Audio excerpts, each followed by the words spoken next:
Ryan, what's going on, man? Hey, Robert, how's it going? I'm doing well, doing well. How's the day going? So far, so good, man. Can't complain. Things are good. Super excited to have you here, man. Thanks a lot for agreeing to do this. Oh yeah, absolutely. Yeah, I know Josh pretty well, and Josh and I are good friends, so glad to do it. Yeah, man. No, we've been working with a bit with Josh, and yeah, super good guy, and Yep. he told me a little bit about you and then what you guys are doing, and so it seems like a great place to kick off the podcast. So, welcome to Power Hour, man. Um, Dude, I'm excited. yeah, yeah, no, for sure, it's gonna be good. Gonna be good. So, obviously tons of stuff we can cover here. You know, you guys are doing some pretty crazy things, and so super excited to pick your brain Yeah. and yeah, just learn more about what you got going on and kind of where you see things going. Obviously, it's a super interesting time in the e-commerce space. There's lots of concern, and some of it might be justified, and I think some people might be overhyping a little bit. But yeah, no, Yep. man, super excited to hop into it. So. Yeah, I think a good place to start is just kind of get your background and yeah, what you guys are doing over at Welling. I know you guys have had a pretty crazy last few years. Anyone who's involved in the e-commerce space, I think a lot of people have been watching what you guys are doing, and so definitely super excited to learn more about what you guys got going on. Yeah, for sure. So just quickly about me, I essentially got started in the e-commerce space like anybody else. I actually started in law enforcement. I was gonna go be a police officer, and I was going through the initial academy to get to do that, and kind of had a knee injury that forced me out of it and kind of kept me from returning there. And so I had to find something else to supplement kind of the drive and honestly the ability to really help other people. And I saw a pretty unique opportunity to do that. I had a good friend of mine that was in the e-commerce and Facebook ad space back in 2016 that kind of showed me his kind of his side of things. And I was like, man, I could really see myself doing this. So I jumped in and got my start with Blitz Metrics out of California, as just like an analytics specialist. And basically I just went from task to task, whatever they assigned me to get done. And then I met Josh and Chandler over at Welling. And yeah, Chandler had been running the media buying by himself for a while, but as the CEO of a pretty fast growing company, he had to take a step back. And yeah, I kind of filled the shoes, and it have really been there ever since. So yeah, Welling is a very interesting beast in and of its own, just mainly because there's so many other marketing agencies out there. One of the places that Chandler saw a really unique opportunity was through the content lens of things. And he heard everybody kind of talking about, the sniper methods, or, however we can trick the algorithm in our favor. And he just essentially his big push has been, it's not just that, it's the content piece of this. That's how you build a brand online. That's how people become aware of your brand and trust your brand. And so he doubled down on the content piece, and it really paid off for him. So 100%, man. I think that's super interesting, because I think not only from like a branding perspective, but I think also like the algorithms are kind of going, and like the ad platforms are kind of going in a way where, they have been kind of trending in the way, and they will continue, I think, where content and really, actually building a brand and building a community and actually providing value and engaging content is going to be rewarded. yep. And there's definitely been a huge shift in just even in the community and the groups, like the ad buying groups and that type of thing of, obviously it's still important to have like a good foundation in the ad buying strategies and that type of thing, but without a pipeline of good fresh content coming in, it makes it really tough. And you guys are in a very interesting space too, because of your ability to pump out content so fast. And like as needed, I can only imagine it really helps you guys move fast and avoid a lot of volatility as well. Oh, for sure. Yeah, the content piece. I mean, I'm very lucky to work at Welling, and I think that there's a lot of agencies out there that are starting to follow suit and realize kind of how nice it is to not necessarily just focus or worry on or put the emphasis on the client to produce that creative for the product. Because the nice thing about us is we provide, you get companies that come in and that are so close to their product that sometimes they're too close to the sun, and we can kind of come in from a different market, whether it be the content side of things, or one of our creative directors, or myself. We can come in and give it kind of a fresh approach, and portray the product in a way that maybe the client hadn't necessarily thought of before, but is still very much on brand for them. And the nice thing about content is when you can consistently produce that sort of content, and you know that it's going to work, and you know that angle's working, it does decrease that volatility within your ad account, and you know you're just putting your best foot forward. Yeah, I'm very lucky to work with such an amazing content team, for sure. Yeah, no question, man. And you bring up an interesting point too. I mean, I think another thing with having that disconnect between, you know, having media buying and having content under one roof as well is a lot of times brands are very like attached to like their brand image, and a lot of the times that the content that they're getting sourced is very similar to what they would want to be posting on their feeds, which, as you know, is very, very different a lot of times from what actually performs and converts on from the paid perspective. And so you know, I'm sure, you know, you guys go through it by times too, where there's got to be a compromise from the brand, but also, you know, I'm sure that people trust you guys to, you know, have their best interest in mind from a content perspective, and obviously, you know, make content that has the best chance of performing. And we actually recently, about 4 months ago, we launched a creative division as well.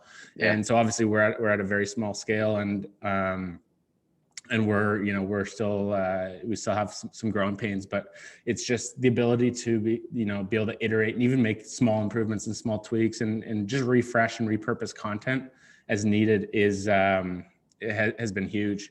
And you know, a lot of times it's very small differences that make such a big difference. So no, man, I hear you, and it's definitely a huge advantage, and I think it'll only become an even bigger advantage having those creative abilities. Yeah, I agree, especially with iOS 14. So yeah, no question. Yeah, no. And I think I'm interested to hear your take on that. I'm interested to hear your take on the iOS 14. Sorry, just turning off my notifications. I'm getting blown up on Slack. I'm interested to hear your take on iOS 14. I mean, obviously people have no one really knows exactly what's going to happen. And we know some things, obviously, and we're still waiting to get some more information. But what's your perspective? Obviously, you know, you said content's super important, but, you know, where do you think things are going? I mean, it's a very, like you said, it's a very interesting time to be in the digital marketing space. And it's one of those things where we rely so heavily on the data that comes through. And essentially the best way I've heard it put is Apple's like digging a moat between them and anybody else, and saying, you're not going to make money off our data anymore. And, you know, they say that they care about the user's privacy, but we all know that it's more like this is their opportunity to get in and, you know, take some of that market share in and of itself. And but as far as from e-commerce perspective goes, this will be the year. There's a couple different things that I think are going to happen. This will be the year where it's like, if you don't have a brand yet, you're going to need to really focus on building your brand and building your brand voice and building that community. And that's going to be done through content, copy, just whatever you post on your social medias, email flows, backends. Which brings me to my next point. It's not just from the content perspective and how people perceive the brand, but it's also going to be the after click sort of environment that they get sent to. How optimized is the website or landing page? What are your email flows, text message flows? What other platforms are you buying media on to send traffic to the website? Because that data that you collect on your own website is going to be so vital, I think. But there's no question that this will be disruptive, especially on the retargeting side of things. But I think people need to remember that Facebook will still always own their own data, such as like first party data, like video views. I believe that they'll still own like the link clicks. They just won't register content views after that for iOS people who opt out. They'll still own engagements with ads and stuff like that. So you'll still have audiences to retarget. And I think that there's an opportunity there. And as I'm sure you guys see it too, I'll get in a lot of ad accounts and I'll see audits done. And there's a lot of like base level website retargeting or add to carts, or people have the general understanding of the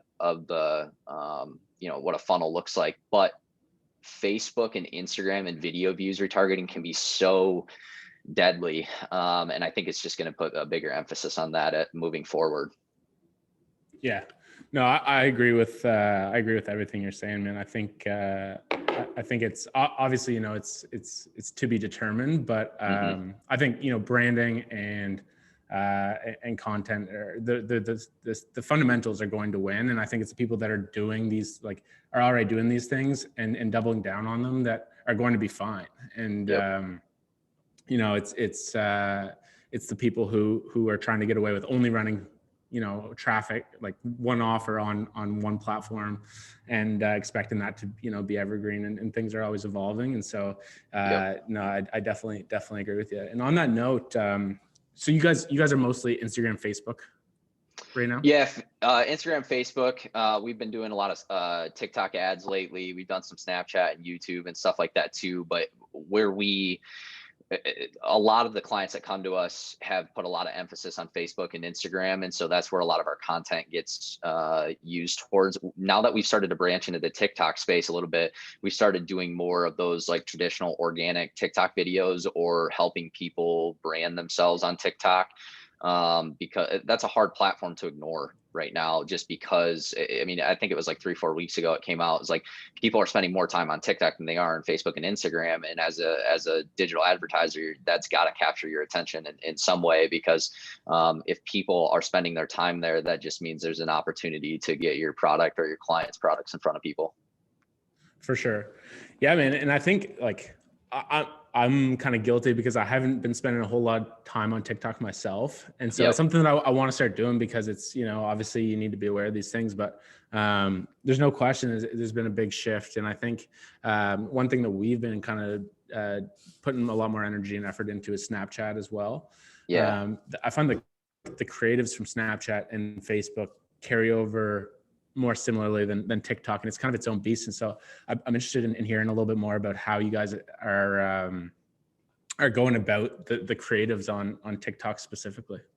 Yeah, and it really comes down it's a good kind of rabbit hole to jump down, because you got to think of it from like the client's product perspective and what their age demographic is, because not every product for sure is going to be a TikTok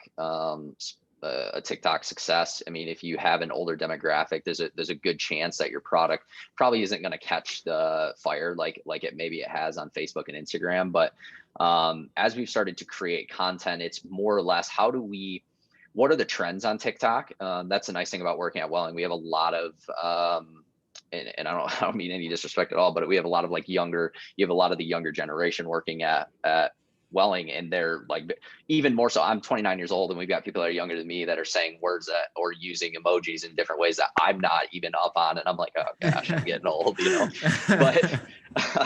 but it's one of those things where it's like, if you know that there's a TikTok trend, if you know it's a dance, if you know that there's certain music or there's certain something that people are really paying attention to right now, it's taking your product and how does it fit into that? So then we would create content around that sort of concept, and maybe we shoot it in a couple different ways. Maybe we shoot it first person, maybe we shoot it in studio, maybe you shoot it lifestyle, but it's still trying to capture their attention in the same way we try to capture their attention on Facebook. Is we want them to consume the content, we want them to leave that ad or take some sort of action on that ad, so you can get the most out of it, is get the value out of it. But you're not going to do that if you're using traditional ads, because people aren't on TikTok to watch traditional ads or watch traditional commercials. They're on TikTok to watch the dance, to watch people singing or do funny jokes or whatever it might be. So it's really, our content gets made around what trends are real right now. And the one of the most complicated but best things about TikTok is what was on fire, so to speak, last week, and what's really catching fire this week is very different. So it's just the willingness to kind of pivot from brands that you really need.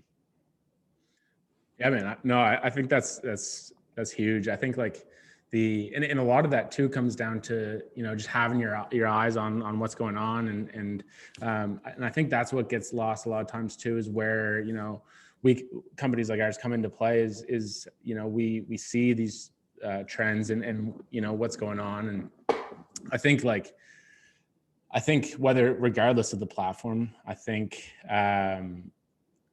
even following specific trends on Facebook, because it's always the type of creatives that are working, although the structure is the same. Yeah, there's always new relevant things that are going on, and there's a lot of brands crush it just with using memes that are relevant. Like I remember when Tire King first aired, there's a lot of brands that were hopping on Joe Exotic and Joe Exotic memes, and they were crushing it, man. Like, because you can you can see how many views and comments and stuff they're getting, and I think one of the reasons that stuff like that does so well is because it causes this this communicate, like the virality of sharing and commenting and engaging, and controversial content works, man. And a lot of people shy away from it, but the controversial stuff, we've worked with brands in the past where the product, like we've worked with muscle massagers in the past, and we've gotten a bunch of comments, like butt plug comments and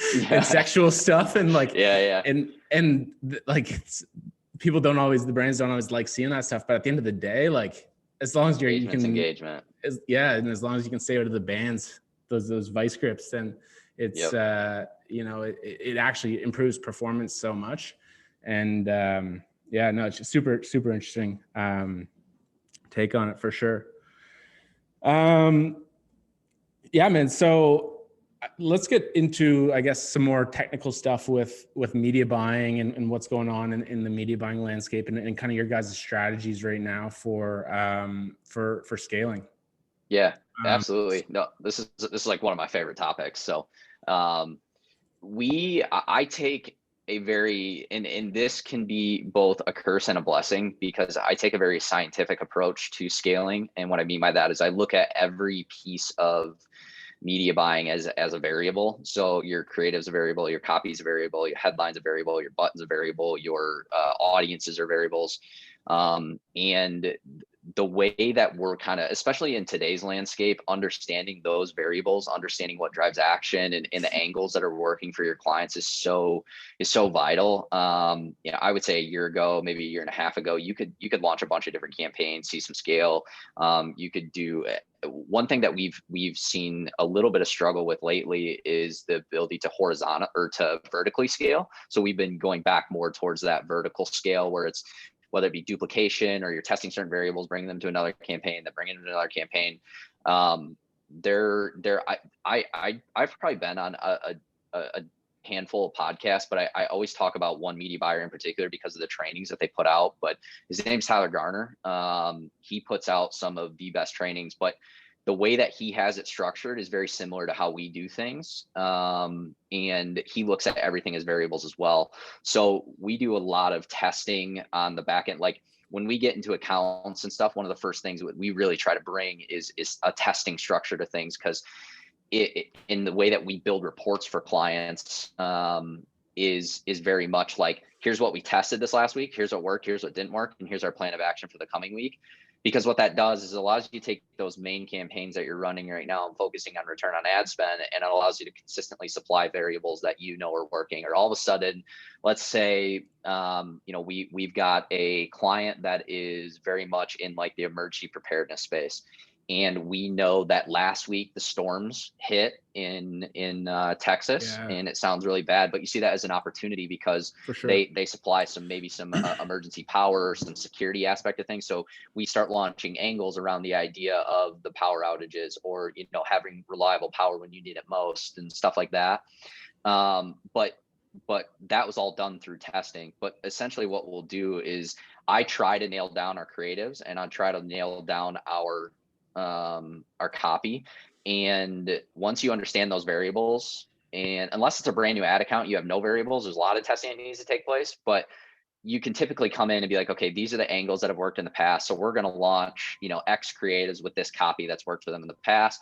all right, now that we know these creatives work, now we're going to test new copy angles. And we're going to test new copy angles. And then from there, now that we understand copy, creative, and headlines that are working with those, we can then move things into an audience test, and we can test those interest-based, those lookalike audiences, broad audiences. Or I'm a huge fan of broad audiences right now.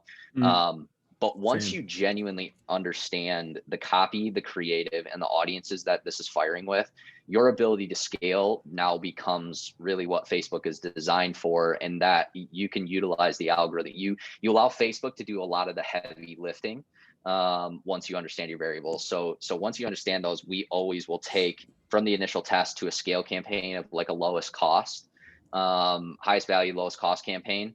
And we confirm our findings, or we find the strengths in our findings, and then we'll bring those into a cost cap plus a lifetime budget campaign or cost cap campaigns, and really scale from there. A big thing that Tyler Garner talks about, and something that I've implemented because of him, is rules within the ad accounts. There's a lot of people that are like, hey, I'm scaling to X amount a day and I don't need rules. I'm finding that can be true, but you how long that scale actually lasts. So let's say you get to 20K a day or whatever, and you're scaling, but you don't have rules in place. It's inevitable that you're going to have a bad day. You might have some bad data that rolls through and your campaign doesn't recover from that. But by implementing these rules based off different KPIs that you have in your ad account, you can have these rules shut stuff off on bad days, and then it just kicks back on. The key thing there is setting rules at the ad set level and not at the campaign level or the ad level, because we found that really affects optimization. But the ad set level, pausing things at the ad set level does really well. So to answer, or to get out of, kind of what we're talking about right now, we really test variables within CBOs and ABOs, bring those into lowest cost cap campaigns with our best performing variables. We'll then take those and then bring it into a cost cap and a lifetime budget. Lifetime budgets have been doing really well for us. We've been able to drop CPAs anywhere from 25 to 30% on lifetime budgets, because the way that those work is they're going to spend on days they like and hold back spend on days they don't like. But at the end of your budget, it's going to spend that amount, but it's just going to pick and choose which days work best. So if you do that with a cost cap, which is truly designed to find your best opportunity to succeed throughout the day, it's just a really powerful combination. So amazing, man. No, it sounds very aligned with, our strategies and in our, our kind of philosophy on how we're running things. And I would agree, broad audiences right now have been one of the best things that happened to media, because it makes it so much easier than I remember when I first got started, man. I was, we were following a ton of different people, but being very granular with targeting. And then, when in much less emphasis was put on creatives, and it's just so much easier. And I find the volatility is lower and the longevity of campaigns is longer with these broad audiences. And then when things do start to underperform, then typically the answer is, okay, we need fresh creatives or a new angle or copy. And having that creative ability, it really kind of closes that loop. And so no, man, that's awesome to hear. And so I want to talk quickly about, you brushed briefly on your guys' testing strategy. I know. So we've kind of bounced back and forth between strategies over the past couple of months. We were testing with dynamic creatives for a while, and it was going pretty well. We found lately that a lot of times, if we had even a similar variable to what we've been running in the account with the dynamic creatives, it gets all the spend. And so we're not really getting true tests. So we switched over about a month ago to kind of isolating everything and doing ad set budget and really being granular, making sure that everything's isolated except for that one variable. And so I'm interested to hear kind of your guys' strategy for testing. Yeah, absolutely. And I'm glad you bring up dynamic creative, because that is something we've gotten a little bit more in on lately, just because it seems the way, and based on conversations we've had with other people in the space, or even Facebook reps, where it's just like, here's what we know, here's what we don't know about the changes of iOS 14, here's what's going on with the algorithm at this particular moment. I think the Power 5 aspect of things, whether you believe in it or don't believe in it, it's very ad account specific in my opinion, but I think Power 5 is going to become only more and more relevant at top of funnel as changes start to roll out. So what I found from the dynamic creative standpoint, and we don't necessarily test with dynamic creatives, but if you were to bring you have a winning copy angles, winning creatives, and winning headlines or whatever into a dynamic creative, that can be very powerful. It's been tough to scale with those, but it does provide some stability because it doesn't get hit with the learning limited, whether you believe in learning limited or don't. It's Right. consistently learning. It's gonna have good days, it's gonna have bad days. So but kind of branching off, going back to the testing phase of things, when it comes to audiences, I always test audiences with the ABO side of things. Not saying CBO can't test that for you. And you can control variables there. You can control spend at each one. You put it at $1,000 a day and put $100 per ad set, test ad sets on ad set minimums or maximums or something like that. But I've just found lately with audience testing, I do a lot with ABO. With copy testing, I do a lot with CBO because I want Facebook to show me what it likes and what people are resonating with. Same thing with creative testing. If I have creative tests, I'll just take audiences that have worked for us in the past, plus copy, and I try to keep as many variables as close together that I know that are going to work. And then I might have one variable that I'm testing. So if I'm testing creatives and I'm bringing my best audiences, best copy in to give it its best chance to succeed, I like to use CBO with those. Not saying you can't get away with ABO by any means, but yeah, for us, it's CBO for copy and creatives, and it's ABO for audiences. Gotcha. Cool, man. Right on. Talking about the dynamic creatives and Power 5 and scaling with dynamic creatives. We've been testing out scaling with dynamic creatives, and I'm always interested in hearing people's opinion, because obviously with the dynamic creatives, you don't necessarily have that social proof factor that you have when you're scaling, one creative, one copy, which can be very powerful because, a lot of times objections get handled in the comments, and it just, that engagement overall, it just kind of helps kind of build that social proof. But then you have the advantage with the dynamic creatives of, creatives not burning out as fast and kind of that more sustainable. So what I'm interested in hearing your perspective on that. Yeah, I think so, because dynamic creatives are constantly learning, and not saying they don't push spend, because if you go and look at the kind of the back end of things to see where it's pushing spend, it definitely picks and chooses. But if you look at it over the course of 7 to 14 days, it'll have days where it pushes one creative and other days it pushes another. There's no consistency necessarily behind things.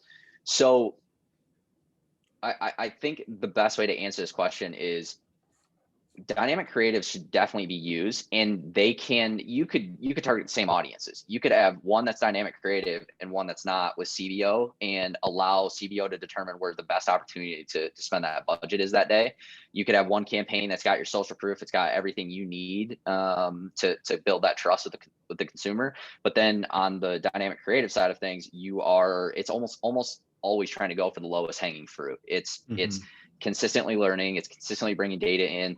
We've gotten in ad accounts before where they've just only ever run, or they've almost like trained their pixel to run dynamic creatives. So it's hard to branch out from that. But I think if you do a little bit of both on dynamic creatives, can be really powerful throughout your funnel. Middle of the funnel and bottom of the funnel can be really good. Dynamic creatives allows you to test different offers, allows you to utilize certain creatives, whether it be review based or whatever. You can learn a lot throughout the rest of your funnel with dynamic creatives. But I guess I think to answer your question, my thought is I have trouble scaling dynamic creatives. I've had a lot more success scaling individual ads, but there's definitely a place for dynamic creatives within your funnel.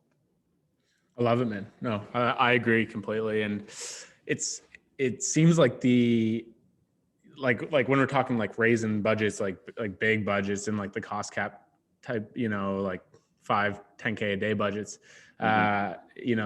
those typically aren't, those haven't been successful with us either with dynamic.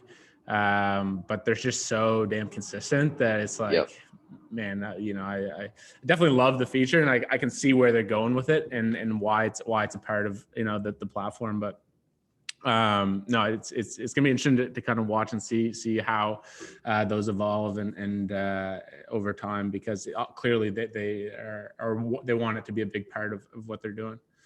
Right. Exactly.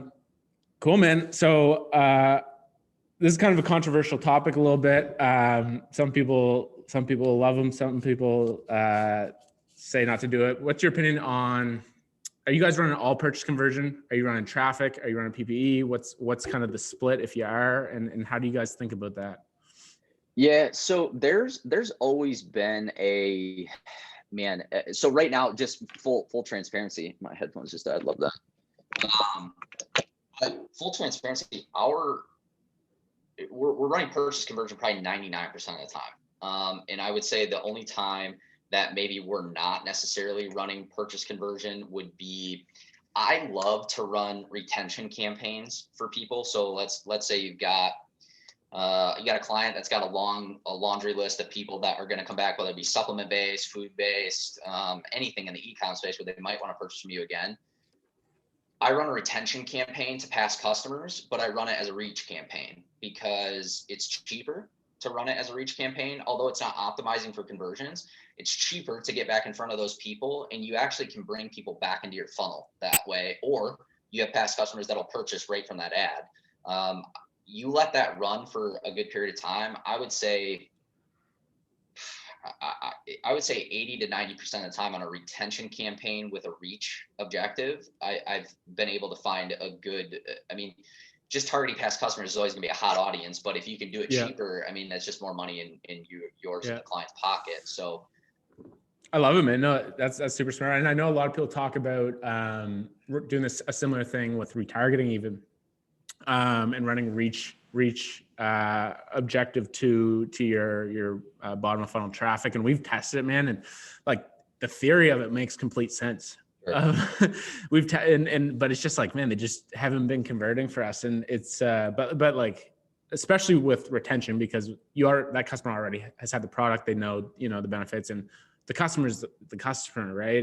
You have there's these factors like time of day when you reach them, or depending on other factors. But I think obviously, the warmer and hotter that traffic is, when you reach them, the better. So that's definitely something that we're going to test out. And I love that you brought that up. I have never found success with the reach campaign. I know other people have, and it's really frustrating because I could see it being powerful, but I've never found success with the reach campaign on like add to carts and initiate checkouts or even like new content. But it seems like on the retention side of things, I've been able to find success with it. It's one of those things you do have to let run for 3-4 days, but you're not spending a ton of money on it because you're reaching more people for cheaper costs. So outside of that, I would say 99% of the time we're running those purchase conversions. But then again, there's a time and space. Let's say you're doing a bunch of testing, right? You've got one main campaign that's really scaling and doing really well, but you've got testing on the back end where you're testing different variables and you have things that are working, but you're not ready to make a change. There's a time, and I've heard people talk about it before, might even been Tyler Garner again, but I've heard people talk about they use the paid per engagements to use it as like almost an incubation or a way to keep particular ads warm. So they'll just take those post IDs, throw them into a PPE campaign, and keep those ads warm. That way, when something dies off, they just bring it from the PPE up, and they don't have to spend a ton of money on it. But it does keep that ad running and keeping momentum moving. For sure. And we've actually, we're always running. Typically, we'll always run, whether it's super low budget or if it's actually driving, if it's a big part of our strategy, we'll always run a PPE and a traffic campaign alongside. And the PPE, weirdly enough, lately has been profitable on a lot of accounts, which is very strange because in the past it was always just, drive engagement and kind of build those audiences. But in the traffic, very, very rarely is that profitable. But when we have, we've been shifting our strategy a little bit too to kind of increase the budgets or the percentage of allocation of the budgets to the middle, bottom of funnel, so that those traffic campaigns have been very good. We work with a brand in the health and fitness space who's actually been able to source some content with some NFL players as well, which has been obviously huge. And when we first started to run, or when we first got our hands on the content, we're like, man, hell yeah, this is gonna be sick. And it didn't convert, weirdly enough. Just did not convert. We edited it, and it just, but what it did is it has that really good brand awareness factor. Exactly. And so we've been leveraging that to drive a lot of traffic, and retargeting on that account has been obviously outperforming a lot of the top of funnel stuff. But but no, I definitely like that strategy of driving a lot of traffic and then focusing on retargeting is going to be, we'll see what happens, because, you know, the harder retargeting's hit, you know, the more essential that purchase conversion on the top of funnel is going to be. So it's definitely going to be one of those things, you know, got to wait and see how that plays out. Cool. So we'll switch topics a little bit. I wanted to talk about, you know, testing and how much emphasis you guys put on testing. Obviously, where you guys have the creative capabilities that you guys do in house. Do you guys have a system or I guess a volume of creatives that you're like, hey, we're gonna test at least X amount per month, or does it depend on the client, and kind of where do you guys what's your guys' kind of structure there? Yeah, it very much depends on the client, depends on the content package, and it also depends on like where they're at in the scaling or where they're at in the budget process of things. Cause like if you're spending, you know, $1,000 a day, there's a good chance that you're not, if you have let's say you have 4 or 5 winning creatives, there's a good chance that you're not going to burn through those creatives in 30 days. But if you are spending 10K a day, that's a very different story. Whereas you may have a creative that does burn out or 3 creatives that burn out. So to kind of answer that question, it really depends on the client, but our testing structure, I would say it's 10 to 15%. Some people put an emphasis on 20% of the budget that if client says, hey, I want to spend 10K a month, we're going to put 1,000 to 1,500 into testing. And most people are pretty good with that, just because they understand the importance of testing. And honestly, if we have a client that comes to us is like, hey, I don't want to put any emphasis on testing, it's going to be like, I don't know if this is going to work, but yeah. but yeah, it really, it's not necessarily a volume number. It's let's say you do a 5 to 7 video package. We're going to test all those videos, and there's a good chance 2, maybe 3 of those work. So we're going to take those and then we're going to test them further within audiences, angles, all this. And then when it comes time on the next month for the next round of creatives that you do, we're going to take those 3 videos and we're going to recreate those videos, but in a different light. We're going to talk about the same stuff. We're going to put it in the same way. Maybe it's a testing video. So you may have one video that's a testing video. We're going to do another test video, you know, of the product showing the results, sort of thing, but we're going to do it in a different light. And usually I would say 95% of the time, doing that creates such a snowball effect on the Facebook side of things. You can consistently bring down CPAs, and you'll start to get different comments too. That's one of my biggest pieces of advice is like, when you start to test creatives and you see the comments roll through, listen to those comments, because those comments will tell you what people want to see, whether or not they are actually telling you, but they'll express an opinion or they'll express something. So the next time you create a creative for them, you can handle that, or you can address that sort of concern, because there's likely more people out there that want to see the same thing. So yeah, it really, to answer the question, long answer to a short question, it really comes down to the client, spend and what we already know about them. For sure. And I mean, that your last point there too kind of reemphasizes the advantage of having media buying and content under one roof is the ability to see those comments, and the people seeing those comments and you know, spending on those ads and running the ads, are, you know, you're right next door to the people who are filming the content and you know, iterating on that content. So no, man, I appreciate that answer. I think that's a great answer.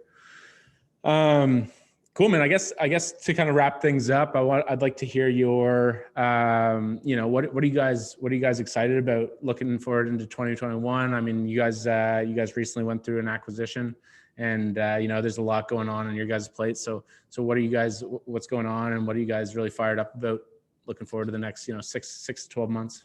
Yeah, man. Yeah, you're absolutely right. There's been a lot going on. The acquisition, we're starting to work with some of the clients that this acquisition has brought to us, and it's more working on in-house products and clients at the particular moment. And you know, we're still very much doing Hemon Media things from the content, working with all different brands everywhere. But we also have this in-house side of things where it's like now we're starting to mesh the two, and you know, we're becoming more of like a hybrid structure. But I would say I'm really pumped about that, because I'm really pumped about being able to control a lot of the stuff that goes on. Because I'm sure, as you guys know, it can be difficult you can drive all the traffic you want and get, conversion or add to carts or this and that. But when you notice something broken down in the funnel, whether it be a landing page or a website, or maybe it's product reviews or page scores, there's just some things that you can't control as a media buyer that you can genuinely lose sleep over. Having those in-house stuff, or having that in-house stuff to be able to control all of that and be able to really bring recommendations to the table, that's something I'm really excited about at Welling. And then I'm also really excited about, obviously, the content side of things. As a media buyer, you have a bunch of people that are really good at media buying, but my role has been getting back to the hybrid side of things. I've had to become more of a creative director in my role to say, hey, this is what's working. Let's storyboard this out because of this. So I have a really good relationship with our creative team, and they have a really good relationship with the media buying team. And so that just creates this cohesiveness. And I think because of iOS 14, because of the need of creatives to build brands and, kind of speak to your consumer a little bit more, I think Welling Media and those doing content are going to thrive this year. So, those are really the two things that come to mind when you ask me if I'm really excited. I'm always excited about growth. That's my answer. Awesome, man. No, that's great. I mean, I think everyone's super excited to follow you guys and, see what you guys do. Obviously, you guys have made a ton of noise in the space, and everyone can learn a lot from watching you guys. And really looking forward to the next year. And man, I really appreciate you taking the time to hop on this podcast with me. I think there's been a ton of good stuff that we've chatted about, and I've learned some stuff, and I think there's a lot that can be taken away. So very thankful, man. And you take care. Yeah, you too. I appreciate you having me. All right, buddy.